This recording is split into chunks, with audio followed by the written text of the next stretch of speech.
Upon this the multitude for the first time saluted Antigonus and Demetrius as kings. Antigonus accordingly was immediately crowned by his friends, and Demetrius received a diadem from his father, with a letter in which he was addressed as king. The followers of Ptolemy in Egypt, on their part also, when these things were reported to them, gave him the title of king, that they might not appear to lose spirit on account of their defeat. And thus their emulation carried the practice among the other successors of Alexander. For Lysimachus began to wear a diadem, and Seleucus also, in his interviews with the Greeks. With the barbarians he had before this dealt as king. Cassander, however, although the others gave him the royal title in their letters and addresses, wrote his letters in his own untitled name, as he had been wont to do.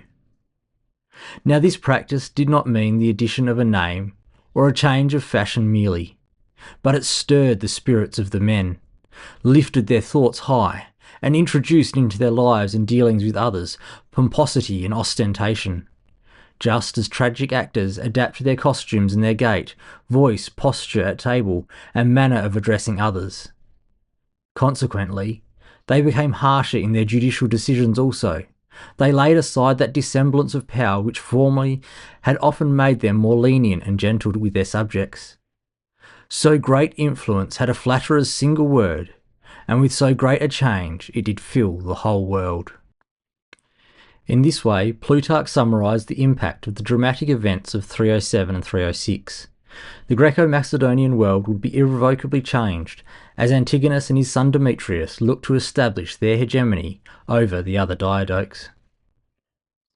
We left off last time with Antigonus busy in the east, attempting to oust Seleucus from Babylon in the Babylonian War. Meanwhile, back to the west, the peace of the dynasts of 311-310 did not prevent the other Diadochs from skirmishing and jockeying for better position in the Greco-Macedonian world. Polyperchon, who had been quiet since 315, returned to the forefront of Macedonian politics. He had in his care Heracles, the illegitimate son of Alexander the Great and Barsine, who, with Alexander IV now dead, was the last of Alexander's offspring who might carry on the Argead line. Polyperchon hoped that by championing Heracles' cause, he might be able to improve his own position and power within the Greco-Macedonian world. Polyperchon focused on attracting those who were antagonistic to Cassander, and looked to build an alliance against him. The Aetolian League responded to the call enthusiastically, and supplied Polyperchon with more than 20,000 infantry and 1,000 cavalry for him to use in the autumn of 310. Over the winter of 310-309, Polyperchon gathered funding for a campaign and sent agents into the Macedonian world who tried to convince people to join Polyperchon's cause. It seems that his propaganda met with some success, which would suggest that the news of the death of Alexander IV had by this time become public, if people were willing to look to Heracles as the heir of Alexander. Polyperchon then moved his army to Epirus, where Cassander met him with an opposing force. Cassander was concerned that his men would hold a favourable opinion of Heracles, and may desert over to Polyperchon's army if fighting were to break out, and so he opened negotiations with the former regent. Cassander argued that it was not in Polyperchon's interest to have Heracles proclaimed king, as he would then be subordinate to the king. But if he were to dispose of the boy and partner Cassander, he would get what he always wanted. He sweetened the deal by offering Polyperchon the position of general of the Peloponnese. Secretly having agreed to these terms, Polyperchon then had Heracles killed, before coming out in open cooperation with Cassander, who supplied him with an additional 4,000 Macedonian infantry and 500 Thessalian cavalry. Elsewhere in Greece, in the spring or early summer of 309, Ptolemaeus, the nephew of Antigonus, and commander of the Antigonid forces in Greece, decided to renege on his loyalty to Antigonus, and throw in his lot with Cassander. This may be due to the fact that Antigonus was now favouring the use of his sons, rather than continuing to use Ptolemaeus as his first choice commander. Or, as Diadochi puts it, he had taken offence at the prince because, as he said, he was not being honoured according to his deserts. This was a significant blow to the Antigonids in the west, as Ptolemaeus had done much to secure a large portion of Greece for them, and many of those left in control of Western Asia Minor had been placed in command by Ptolemaeus. Notably, he had placed a man named Phoenix as satrap of Hellespontine Phrygia.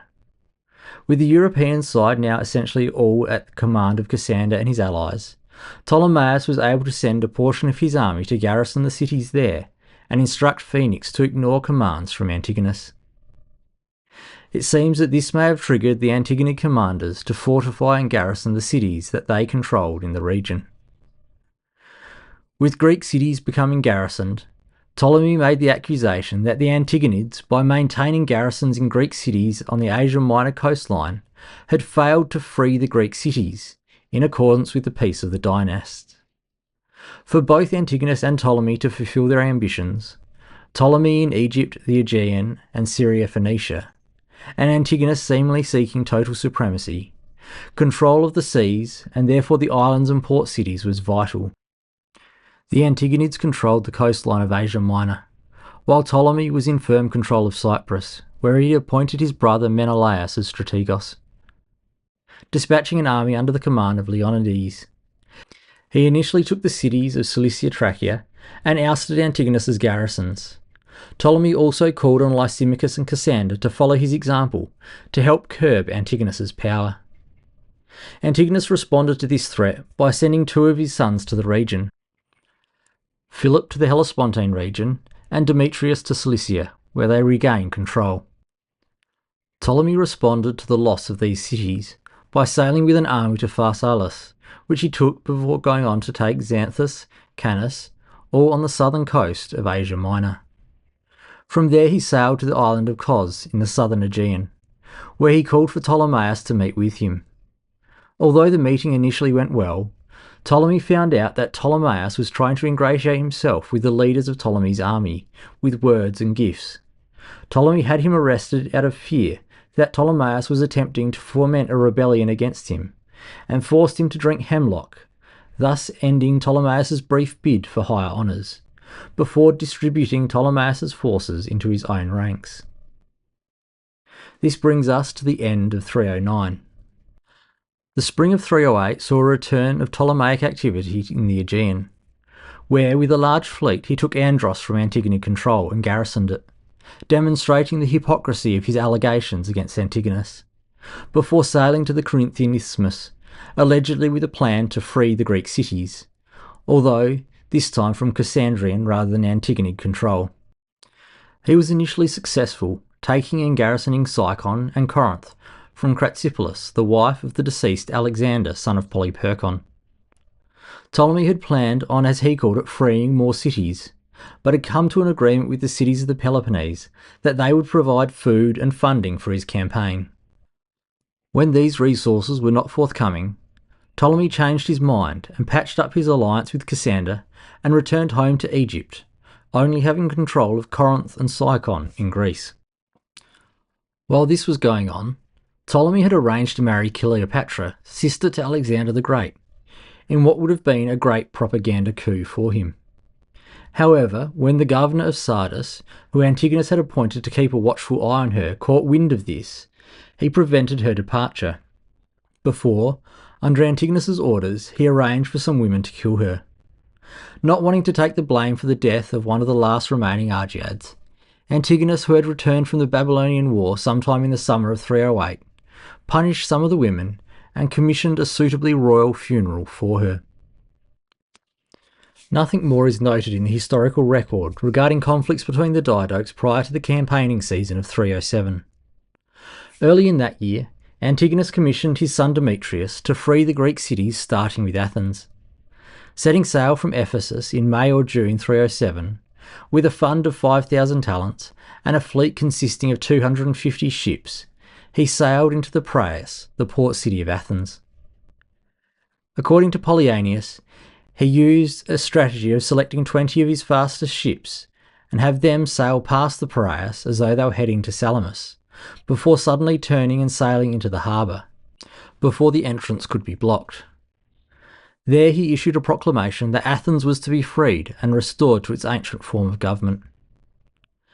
His landing was resisted by Dionysius, commander of the garrison of the Munachia, and Demetrius of Phalerum, Cassander's appointed governor of Athens. However, the Antigonid forces were able to overcome the resistance and took the port city, with Dionysius retreating to the Munachia, and Demetrius the governor to Athens. The following day, Demetrius of Phalerum sent envoys to the other Demetrius to negotiate the surrender of the city. He obtained safe passage for himself and fled to Thebes, and from there to Egypt. Dionysius took a different approach and withstood the landing from the fortifications of the Munachia. Despite the strength of the defences, after 2 days of continual assault by catapults and ballista, many men were wounded and the walls broken through. Demetrius's men entered and forced the garrison to surrender, with Dionysius being taken alive. In a token of goodwill towards the Athenians, Demetrius demolished the fortifications of the Munachia that had housed Macedonian garrisons since the end of the Lamian War back in 322. At around the same time, he also took the city of Megara on the Corinthian isthmus by siege and restored to it its freedom. Both Athens and Megara bestowed honours on Demetrius and Antigonus. The Athenians voted 2 golden statues of Antigonus and Demetrius in a chariot near the statues of Harmodius and Aristogeiton, who were honoured for murdering Hipparchus, the brother of the tyrant Hippias, back in 514, thus linking Antigonus and Demetrius with the removal of tyrants. They also decided to give them both honorary crowns at a cost of 200 talents, to consecrate an altar to them, and to call it the Altar of the Saviours, to add to the 10 tribes 2 more, named after them, to hold annual games in their honour, with a procession and a sacrifice, and to weave their portraits in the peplos, the traditional women's dress of the goddess Athena. After having enjoyed the indulgence of the Athenians for some time, Demetrius sent news to his father of his success thus far. He also requested grain and timber for ships for the Athenians, with grain being in short supply in the city. This is probably due to a naval blockade by Lysimachus to aid his ally Cassander.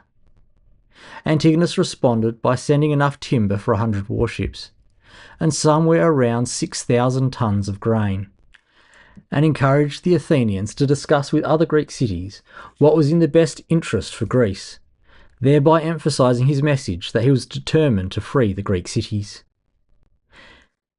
Having established a foothold in Greece, Antigonus then in 306 commissioned his son to take the war to Ptolemy's forces in Cyprus, as Ptolemy was at the time the biggest threat to Antigonid naval dominance, and was dangerously close to his new capital Antigonia that he had just founded in 307. Between Demetrius's entry into Athens in the August of 307 and the sea battle of Salamis in 306, his movements are difficult to track and chronicle. However, the Parian marble and Diadochi have it occurring in the Archon years 307-306, and in Pausanias 1.6.6, he tells us that Demetrius sailed to Cyprus after the winter was over, making it approximately 1 year after the launch of his campaign into Greece. Following his father's orders, Demetrius initially stopped in Rhodes and requested that they join the campaign against Ptolemy. The Rhodians refused, and thus began a period of hostility between the Rhodians and Antigonus. Sailing along the coast to Cilicia, he there assembled his invasion force, with additional ships and soldiers.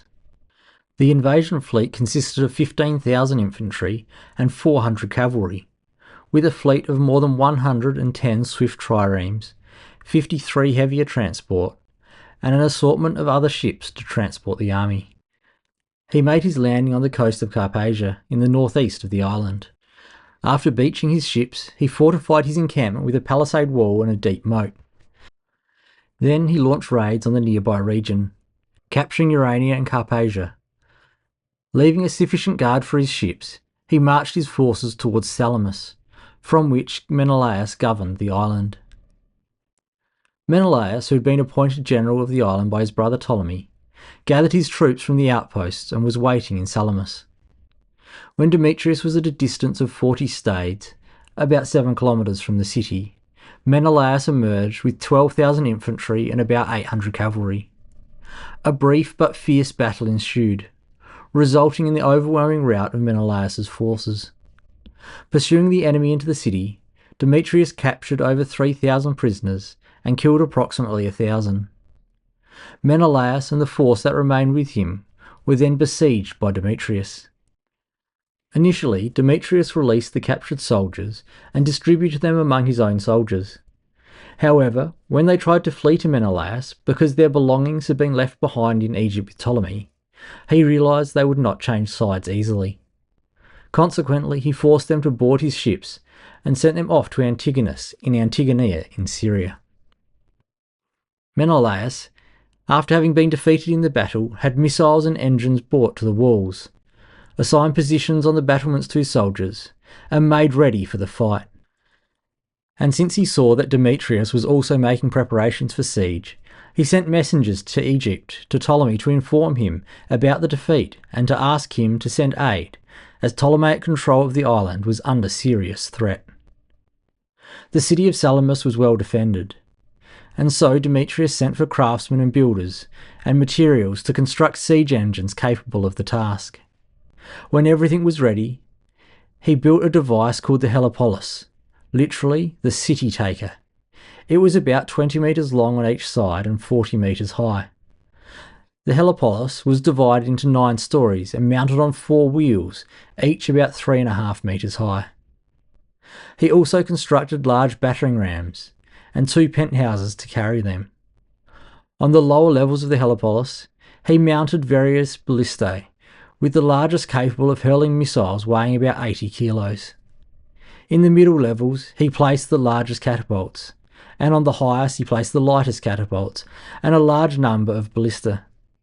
He also stationed over 200 men on the helepolis to operate these engines effectively. Bringing the siege engines up to the city, he hurled a shower of missiles, clearing the battlements and shattering the walls with the rams. However, those within resisted his efforts, opposing his siege engines with devices of their own. For some days the battle was doubtful, both sides suffering casualties and severe wounds. When the wall finally fell and the city was in danger of being taken by storm, the assault was interrupted by the coming of night. Menelaus, seeing clearly that the city would be taken unless he tried something new, gathered a large amount of dry wood at about midnight. He threw this upon the siege engines of the enemy, and at the same time shot down fire-bearing arrows from the walls, and set on fire the largest of the siege engines. As the flames blazed away, Demetrius and his men tried to come to the rescue, but the flames had already taken hold. A number of his siege engines were completely destroyed, and many of those who manned them were killed. Demetrius, although disappointed in his efforts, didn't stop. He pushed the siege persistently by both land and sea, believing he would be able to overcome the defences in time. However, time was not on his side. When Ptolemy heard of his brother's defeat and siege, he set sail from Egypt with a substantial land and sea force. Reaching Cyprus at Paphos, he received ships from the cities and sailed along the coast to Kitium, which was about 37 kilometres away from Salamis. In total, Ptolemy had 140 to 150 warships, including quinqueremes and quadremes, with over 200 transports carrying at least 10,000 foot soldiers. Ptolemy then sent men to Menelaus by land, requesting that he send him the 60 warships from Salamis as soon as possible. He hoped that this reinforcement would give him a significant naval advantage, allowing him to command 200 ships in the battle. Learning of Ptolemy's intentions, Demetrius left a portion of his forces for the siege. He manned all his ships and embarked the best of his soldiers, equipping them with missiles and ballista. He also mounted catapults on the prows of his ships, capable of launching objects at opposing ships. After preparing his fleet for a naval battle, Demetrius sailed around the city, anchoring at the mouth of the harbour just out of range, and he blocked the harbour entrance with 10 of his best ships to prevent Menelaus's fleet from joining Ptolemy. Demetrius spent the night there, keeping his army close to the city he was besieging and simultaneously keeping a watchful eye for Ptolemy's approach. He waited out the night with his ships arranged in battle order. It made sense for Demetrius to meet Ptolemy at sea, as Menelaus still had around 8,000 infantry, and Ptolemy was arriving with a further 10,000, not including reinforcements from Ptolemaic allied cities on the island. As such, the Ptolemaic land forces significantly outnumbered the Antigonid forces, whereas if he was successful in keeping Menelaus and his 60 warships trapped in the harbour, then his naval force would have the numerical advantage. As Ptolemy sailed towards Salamis, accompanied by his warships and transports, towards Demetrius's fleet of 170 to 180 warships, this was to be a naval battle on a grand scale, and arguably the biggest since the battle of the same name back in 480. Leaving while it was still night, Ptolemy sped towards Salamis, hoping to gain an advantage before the enemy was ready. However, as day broke, Demetrius's fleet was already in battle array, becoming visible at a distance. Ptolemy then readied his fleet for battle. He ordered the supply ships and other transports to follow at a distance, and formed the other ships into a suitable formation. Ptolemy himself took command of the left wing, with the largest of his warships leading the charge. Demetrius observed Ptolemy's approach, and left the admiral Antisthenes with 10 quinquiremes to prevent the ships in the city from departing for the battle. The harbour had a narrow exit, so Demetrius felt sure that 10 ships could blockade the harbour. He also ordered his cavalry to patrol the shore, ready to rescue or capture anyone who swam across to the land if any of the ships were wrecked.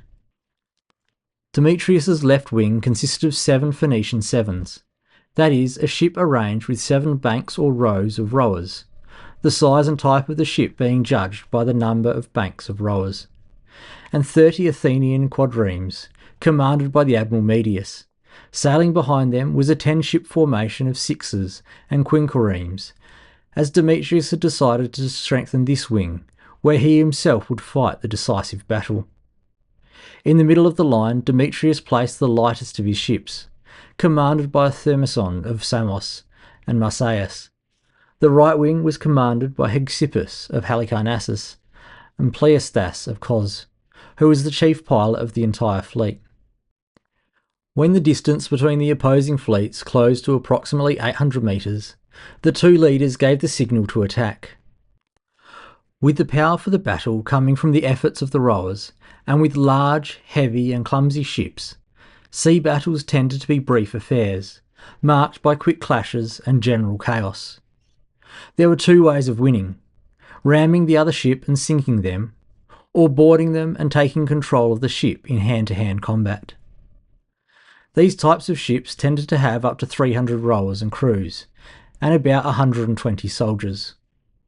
With these considerations, it was difficult to have the same level of tactics and subterfuge as with land battles. As the ships drew close together, the soldiers on the decks crouched down, trying to stay out of the way as arrows, javelins and other missiles flew, while the oarsmen, spurred on by their signalmen, pulled more desperately at their oars. The ships drove together with force and violence, sometimes sweeping off each other's oars, rendering them useless. The men on board, eager for the fight, were limited in what they could effectively do. However, where the ships had met head-on, they drew back for another charge, with the usual aim being to hit a ship on its side with the reinforced prow.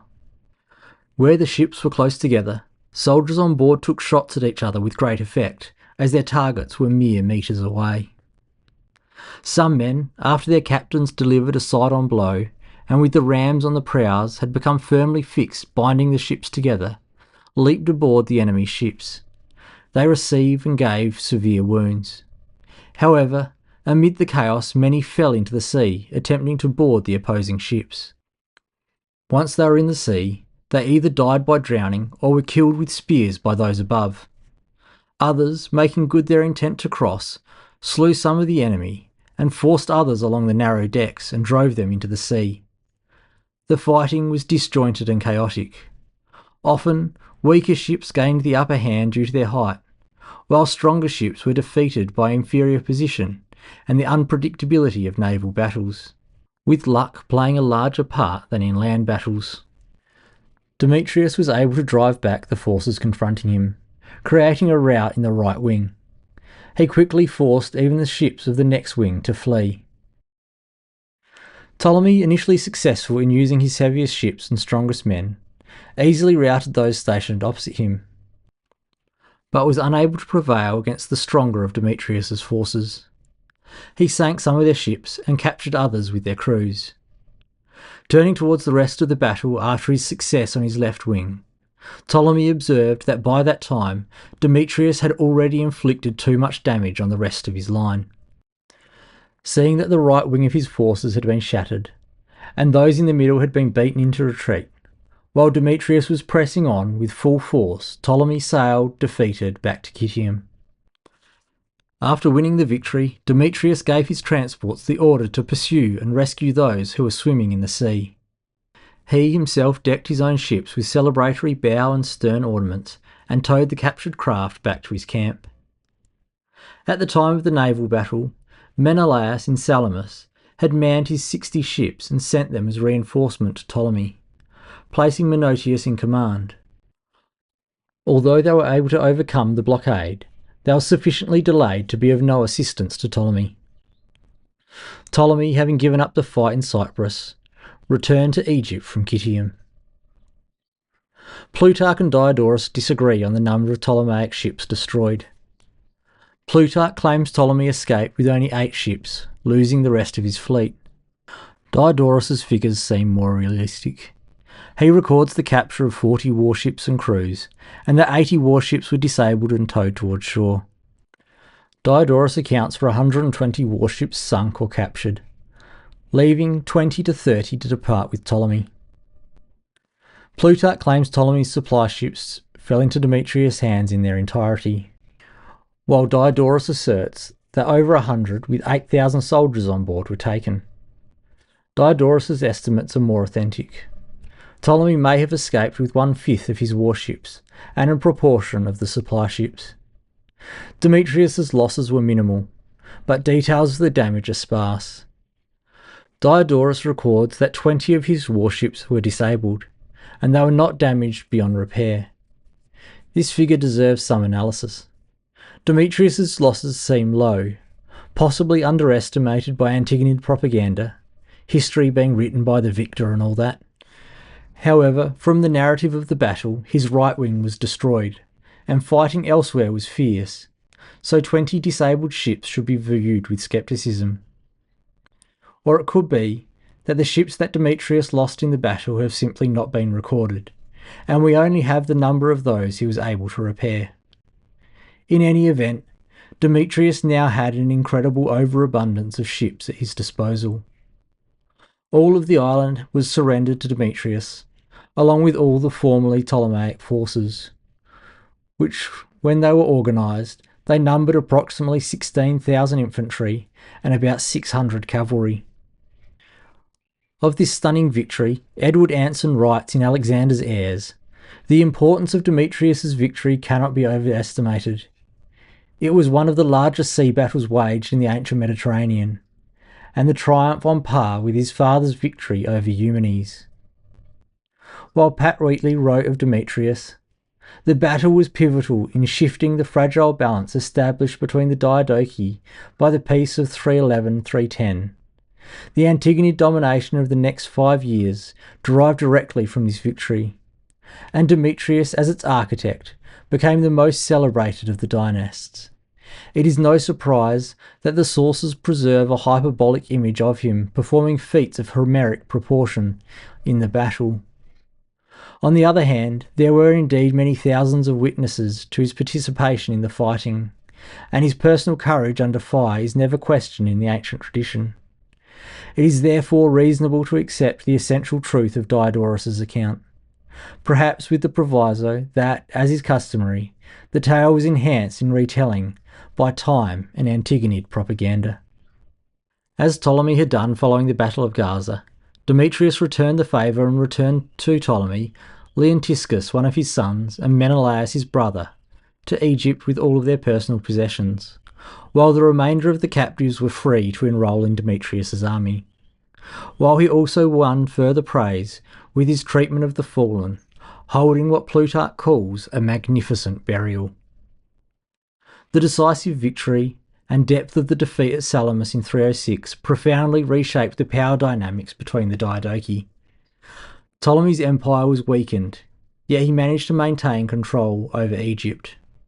Seleucus was still preoccupied establishing his power in the Far East, and Cassander's grip on Greece had been weakened, following Demetrius's campaign there the previous year.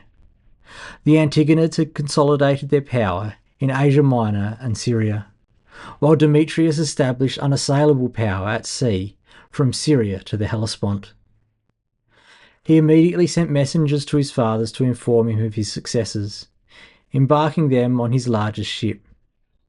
When Antigonus heard of Demetrius's victory, elated by his good fortune, he assumed the crown and began to use the title of Basileus, thereby proclaiming himself king. He also permitted Demetrius to adopt this same title and rank. It would not take long for the other Diadochi to follow. That's all for this one. Thanks for joining me once again. As always, the key sources that I've used are listed in the description down below. Particularly useful for this one was Pat Wheatley's The Antigonid Campaign in Cyprus, 306 BC, and J.F. Lazenby's Essays and Reflections, Naval Warfare in the Ancient World, Myths and Realities. Next time we're going to be taking a look as the Antigonids seek to drive home their advantage that they've gained so far. If you've made it this far into the video, thanks, and if you can, please subscribe to the channel. Cheers, and I'll see you next time.